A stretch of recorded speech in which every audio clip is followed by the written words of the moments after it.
I know this might come as a shock to you, especially considering my last video or a couple of videos ago, but I've thought long and hard about it, and the Yankees know what they're doing. Um, what I mean by that is, as the 2019 season starts, pitchers and catchers reported yesterday to Tampa, Florida. I can't help but be really, really excited and impressed by the team that Brian Cashman and company has constructed. Now, again, no excuse not to be in on Manny Machado, not to be in on Bryce Harper. At least one of them, probably both of them, should have been Yankees.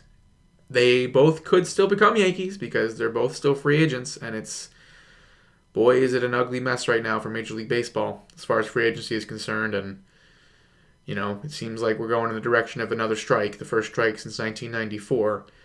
But, when you put them aside and you look at the moves the Yankees made, that they did make, and the money they did spend, I don't think there's a single move that I disagree with. And I think every move they made has made them a better team than they were last season. And if you don't remember, they won 100 games last season, had a lineup that hit the most home runs in baseball, and,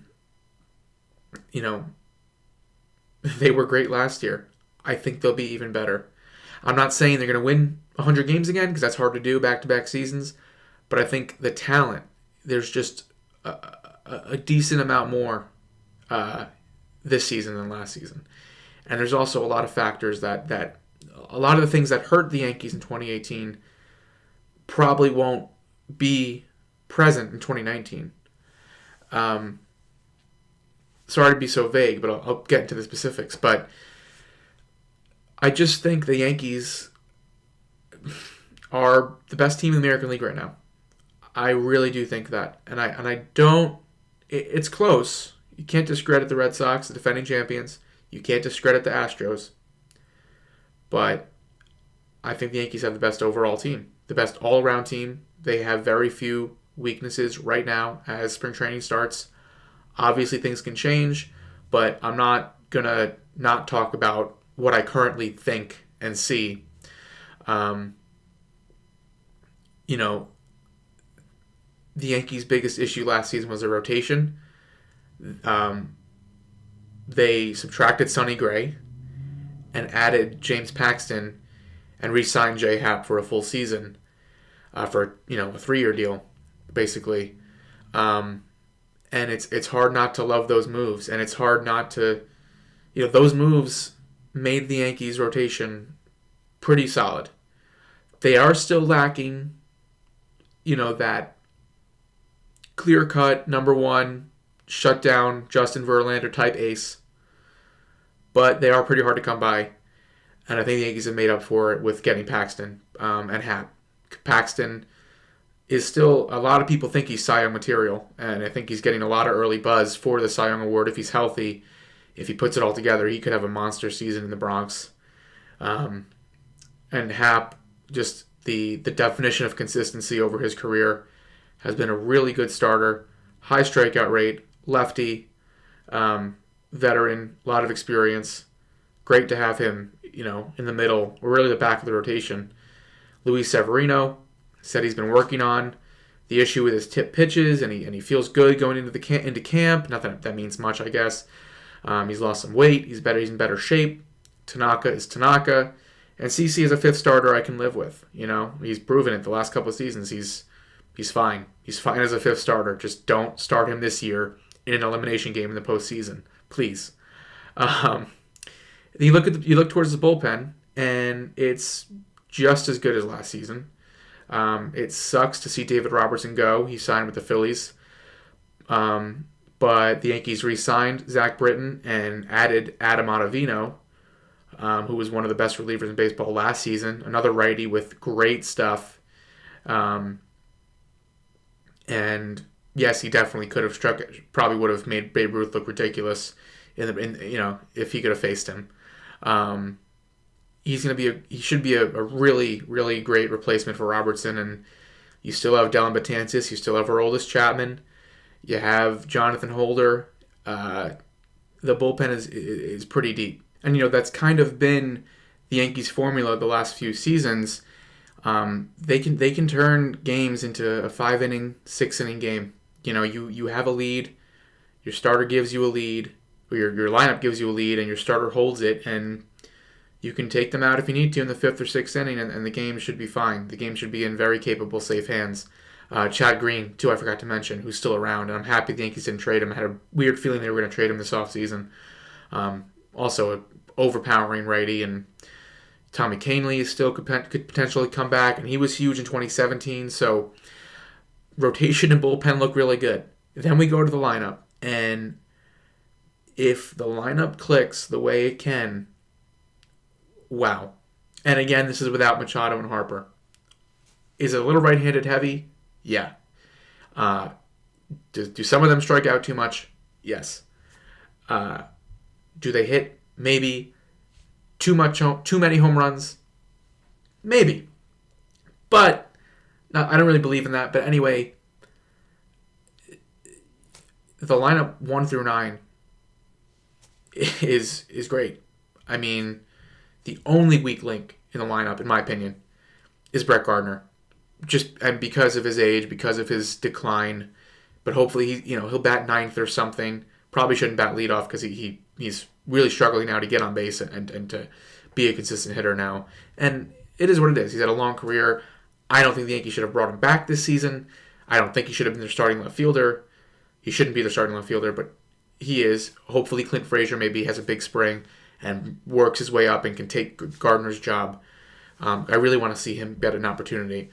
But Aaron Hicks, has become one of the best outfielders in baseball. Aaron Judge is Aaron Judge. And last season, he was on pace for another 45, 50 home run season. Maybe not that many, but he was on his pace for another fantastic season. And he did have a great season.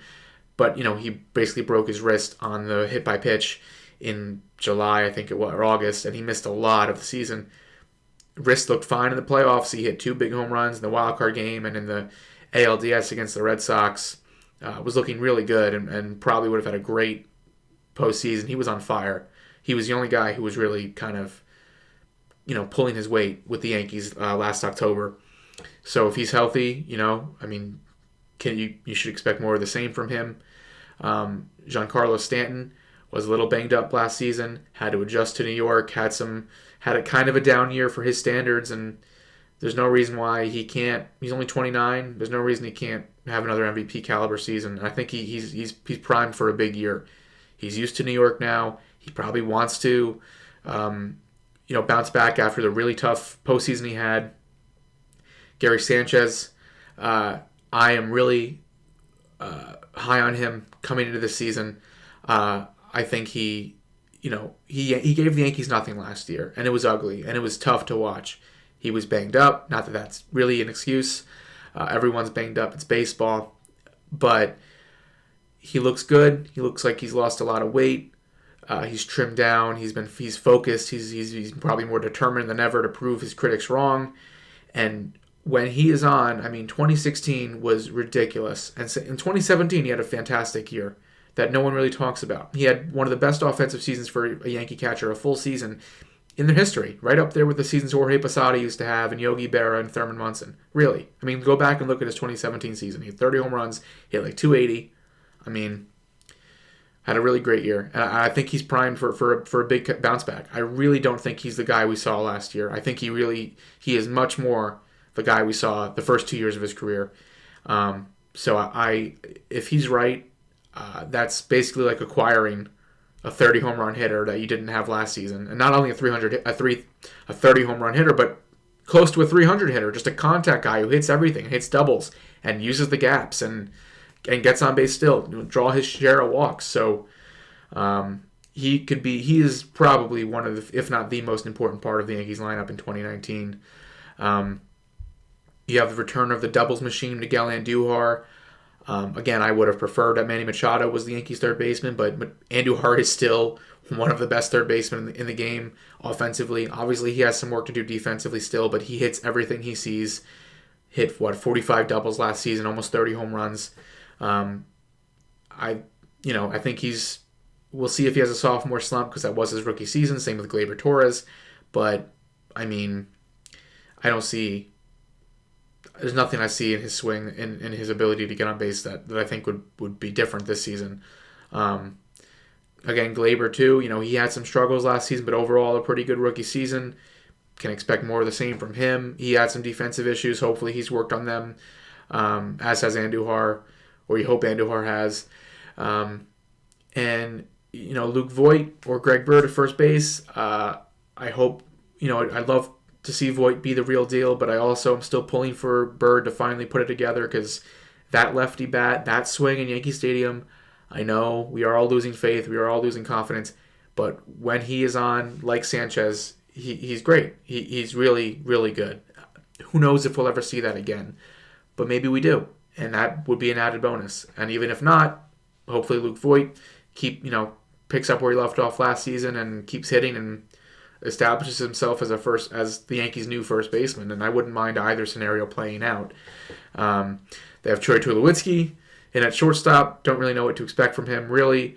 Obviously, he's only filling in while Didi Gregorius rehabs from Tommy John, but, there were 15, 16 teams interested in him. They all wanted to sign him, and apparently he took less money to play for the Yankees, and it's not like the Yankees are the only ones taking a flyer on this guy. A lot of people wanted him, so maybe he does have something left, and maybe he'll have a good year.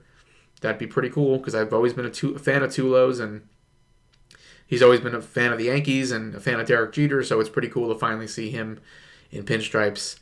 And then they have DJ LeMahieu, who everyone's kind of forgetting about, but they signed him. 3-time Gold Glove Award winner, 300 hitter, batting champion, contact hitter, gets on base, does not strike out.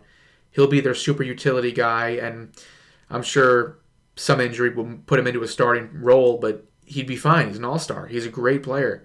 I'm kind of shocked he took the deal he did with the Yankees, knowing that playing time is not guaranteed. But I think he'll get a lot, similar to Neil Walker last year. But who would you rather have as your utility guy, Neil Walker or DJ LeMahieu? It's not close. So, there's obviously, I pretty much went over almost every player, but I think, there's a lot more I could go over, but I'm not going to. I'm going to spare you that. But the lineup's great, the bullpen's great, the rotation's great. And the bench is pretty great too. With LeMahieu and Austin Romine and Clint Frazier, hopefully. This is a really strong Yankees team. Probably the strongest, the best in spring, going into spring training since 2009. I think it's hard to say otherwise. And they're young. Again, they're young. They're not old. They have a lot of flexibility, a lot of speed, more speed than they used to have when it was A-Rod and Teixeira and the likes of Bobby Abreu clogging up the base paths. But not that Abreu was on the team in 2009, but you know what I mean. So there's a lot to like. And it's tough. I know Yankees fans, and rightfully so, they're mad about not getting Machado and Harper. They still could get them, but they probably won't. And you have the right to be mad about that. But the Yankees do have a pretty good consolation prize in the form of a World Series caliber team without them.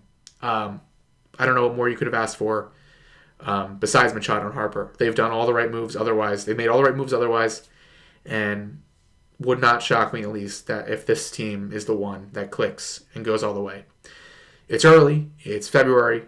A lot can change, but so can a lot of things can change for all the other 29 teams in baseball. But right now, this is how they look. This is how I feel, and it's hard not to be excited, and it's hard not to be counting down the days to opening day. So, thanks for watching, guys. What do you think of the 2019 Yankees? Do you agree with me? I mean, do you think there's some hole that I'm not seeing? Do you think there's a big gaping hole? Do you think Boston and Houston are still way better? I don't think that's true. I think Boston has no bullpen. They had no bullpen last year. They have even less of a bullpen now. Obviously, they won last year. Got to respect that. But they don't have Kimbrel. They don't have Joe Kelly. Houston, their rotation, if they don't have Dallas Keuchel, they're down to pretty much Justin Verlander and Garrett Cole as their big ticket pitchers, and the rest of the rotation, who knows? So there's a lot of good things shaping up for the Yankees this season, and it should be a fun year to watch. MLB labor issues aside. So again, thanks for watching, guys. Let me know what you think. Make sure to comment down below and like and subscribe and all that YouTube stuff. Yeah, I'll see you guys in my next video. Thanks for watching, and go Yankees.